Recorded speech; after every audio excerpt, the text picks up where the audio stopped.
Ating alamin kung ano ang nakapaloob sa Bangsamoro Electoral Code. Sa loob ng Article 3, Section 1, ang pagtatag ng regional political party sa Bangsamoro ay dapat hindi bababa sa 10,000 miyembro na residente at mga rehistradong botante sa Bangsamoro. Ang mga miyembro ay dapat magmumula sa iba't ibang lalawigan at lungsod na binubuo ng teritoryo ng Bangsamoro. Sa kondisyon na ang lahat ng partido ay magtatatag ng chapters ng probinsya at lungsod sa lahat ng mga lalawigan at lungsod at municipal chapters sa karamihan ng mga munisipalidad na binubuo ng bawat lalawigan sa Bangsamoro. Ang chapters ay dapat na may tatag sa karamihan ng mga munisipalidad na binubuo ng isang lalawigan. Based on the new electoral code, we have actually introduced several innovations in our electoral system, which we hope will be able to encourage the establishment of strong political parties. Ano ang mga kinakailangan para sa pagpaparehistro ng regional political parties? Ang political party ay dapat sundin ang mga sumusunod. Una, kinakailangang mayroong verified petition ang isang rehistradong partido. Bumuo ng pangalan ng partido, organisasyon, koalisyon. Pangunahing lugar ng opisina at postal address. Petsa at lugar kung saan at kailan ito nabuo. Petsa at paraan ng halalan o pagpili ng mga opisyal nito. Lawak ng nasasakupan o kasapian nito, na ito ay hindi isang relihiyosong sekta o denominasyon, na hindi nito dapat ituloy ang mga layunin nito sa pamamagitan ng karahasan o iba pang labag sa batas na paraan, na dapat itong itaguyod at susunod sa konstitusyon at dapat sumunod sa lahat ng batas at mga kautosang legal na ipinahayag ng mga otoridad na nararapat na itinalaga, na hindi ito sinusuportahan ng at hindi rin ito tumatanggap ng pinansyal na kontribusyon mula sa anumang dayuhang pamahalaan o iba pang ahensya at iba pang impormasyon na maaaring material at may katuturan na maaaring matukoy ng COMELEC. Pangalawa, isang napatunayang listahan ng mga miyembro ng Executive, General Party at Membership Committee nito, pati na rin ang pinuno ng provincial, city at municipal chapters nito at ang kanilang address. Pangatlo, isang notarized na listahan na hindi bababa sa 10,000 miyembro ng partido. At ang pangapat, konstitusyon at bylaws nito. One is that there is a requirement if you are a political party that you must have a very strong and clear women's agenda. And second is we have also introduced in the electoral code that the political parties must have women and youth committee. Nakasaad sa batas na ito, ang isang partido ay dapat mayroong organizational structure na kumakatawan sa mga iuutos ng partido. Ito ay ang mga sumusunod: General Party Committee, Executive Committee, Membership Committee, Nomination Committee, Finance Committee, Arbitral Committee, Women and Youth Committee, local chapters sa mga lalawigan, lungsod at sa karamihan ng mga munisipyo ng bawat probinsya. Sa Section 6 o ang Election of Party Officers, ang pagpili ng mga miyembro ng iba't ibang mga katawan o mekanismo sa nakarang seksyon ay dapat isagawa sa pamamagitan ng secret ballot. Kinakailangang masiguro na ang mga opisyal ng regional political party ay may representante sa kababaihan at kabataan. Panapanahon ay maaring lumikha ng isang ad hoc upang mapangasiwaan ang proseso ng halalan, upang matiyak ang kabanalan ng halalan, ang lihim ng pagboto at ang integridad ng mga resulta. Ang Section 7 ay tungkol sa membership in regional parties.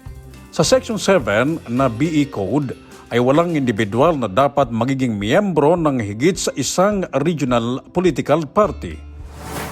Ang Section 8 o ang karapatan ng mga miyembro. Ang Section 8 o karapatan ng mga miyembro ay kabilang dito ang karapatang bumoto, karapatang kusang umalis sa partido, karapatan sa impormasyon at pag-akses sa mga record at ulat sa pananalapi at karapatang maabisuhan. We have required in the nomination of representatives in the political party that 30%, there is a quota of 30% for women. No? So yan, requirement yan, that's the minimum. Well, there is no prohibition naman kung gusto nilang gawing 50 or gawin nilang 40, that's more welcome. But they cannot go down to 30%. In the conduct of nomination for the members of the parliament at the party level, there is also a requirement that they must have a clear criteria on the educational background or the track record, the integrity and sense of probity of their nominees. Sa loob naman ng mandatoryong aktibidades ng partido, kabilang dito ang pagsasagawa ng General Assembly, Party Convention at Voters Education. Ang Section 11 ay ang mga remedyo para sa mga aplikante o nominee na nakakaramdam ng naaagrabyado sa masamang desisyon ng Committee ng Nominasyon o sino mang miyembro ng partido na hindi sumasang-ayon sa desisyon ng Committee ng Nominasyon ay maring ilaban ang naturang desisyon sa harap ng Committee ng Arbitrasyon alinsunod sa mga pamamarang ibibigay sa mga bylaws nito. Sa Section 12, ito naman ay tungkol sa paraan ng pagboto para sa mga nominado sa Party Convention. Ang mga delegado ay dapat bumoto sa pamamagitan ng secret ballot. Ang Section 13 naman ay ang continuing requirements ng political party. Ang pagsunod sa kinakailangang bilang ng mga miyembro, mandatory bodies o mekanismo at mandatoryong aktibidad ng partido gaya ng itinadhana sa mga probisyon ng artikulo na ito ay dapat na patuloy na mga kinakailangan sa lahat ng regional political parties. Ang pagkabigong sumunod sa mga itinakda ng batas ay magiging batayan para sa diskwalifikasyon sa paglahok sa parlamento na halalan. And finally, one thing that I'm very, very proud of as a new member of parliament, I'm very proud that we are able to introduce the anti-political dynasty provision in the political party nomination. So this is something that is really new. This is, I think, first time even in the country. We already have the constitution which mandates the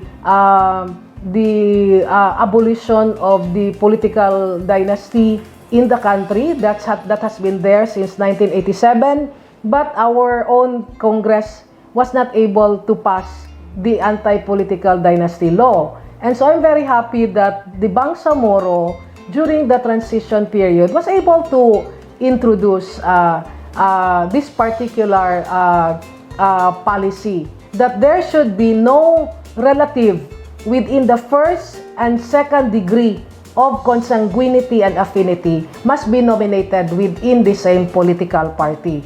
That this will actually demonstrate yung ating advokasya na yung ating political parties must be principle-based. Ibig sabihin, you are parang we want to encourage na there is no monopoly of power or concentration of power within one family. Kaya we discourage this in our political parties. But of course, they can always run in the other positions. They can always run in the local elections, or there are other positions like in the district representation. But at least within the political party, there can be no relatives within the first and second degree of consanguinity and affinity. Ano bang ibig sabihin ng first and second degree? So, ibig sabihin yan, kung ikaw ang tatakbo, hindi pwedeng manominate din kayo kasabay ng nanay mo or yung tatay mo. Hindi pwede yon, no? Or yung iyong anak at iyong asawa. Hindi yan pwede. Including yung consanguinity and affinity, meaning by blood or by marriage, hindi kayo pwedeng magsama-sama sa isang political party. Yung second degree, yung mga kapatid, hindi kayo pwede within the same political party.